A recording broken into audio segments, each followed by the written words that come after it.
Goeiemôre vriende en baie welkom by ons oordenkings op hierdie maandagoggend. En ons is besig met Johannes 14 en ons lees vanaf vers 19. Nog 'n kort tydjie en die wêreld sien my nie meer nie, maar julle sien my, omdat ek leef en julle sal leef. Geliefdes, dis weer eens 'n teks wat ons baie goed oor kan sê. Hierdie hele ding van nog 'n kort tydjie beteken dit is rarig nou op hande en ons weet mos nou hierdie was letterlik die donderdag aand voor Paasnaweek gewees. En terwyl ons dan nou praat van Paasnaweek, onthou sommer die program by ons hier.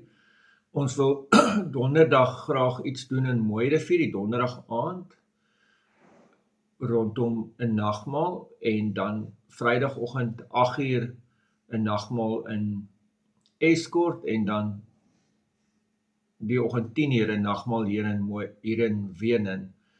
Die Sondag eredienste loop dan presies soos wat dit altyd loop. Maar dit is nou daai tyd, dis nou net voor, dis letterlik daai donderdag aand voor die Vrydag, voor wat ons vier as Goeie Vrydag.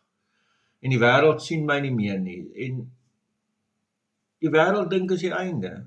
Die wêreld daar rondom en hier natuurlik in Johannes soos op al die plekke beteken die wêreld hulle wat nie glo in Jesus nie. So die wêreld dink is die einde, hulle dink is verby. Hier sterf hy, hulle sit hom in 'n graf en hierdie hele Jesus ding is verby. En dan hierdie groot maar julle wat in my glo, julle wat 'n verhouding met my het, julle sien my, omdat ek leef en julle sal leef. En hier verduidelik Jesus dat hy gaan eintlik die dood oorwin. Die kruis is nie die einde nie. Na die kruis is daar 'n opstanding. En die feit dat hy die dood daar oorwin, is eintlik die teken en die waarborg vir gelowiges ook, dat hulle ook die dood gaan oorwin. En dan sien hulle hom weer. En vriende, nou is daar 'n baie interessante ding. Die manier hoe dit geskryf word en die manier hoe die hele teks gelees word, is ons nou nie heeltemal seker. En nou kom ek sê dit anderste. Eintlik vermoed ons baie sterk dat dis nie al wat Jesus bedoel met dit nie. So ja, ons gaan hom weer sien. Wel, die disippels gaan hom weer sien na sy opstanding. Maar ook na dit. Ook hulle wat hierdie boek lees, dat ek en jy ook in die geloof vir Jesus sien. Nee, as jy nou dink, wat is Hebreërs 11 se verduideliking van geloof, nee?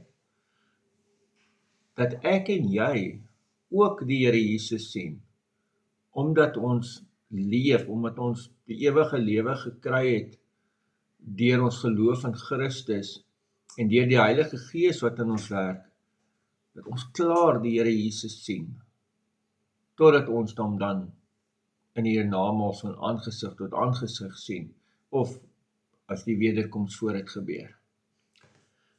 Here almagtige God, baie dankie ook vir hierdie teks, dankie dat ons daarin kan lees, saam dink, en ja Here, dankie dat ons nou reeds kan sien, omdat U leef.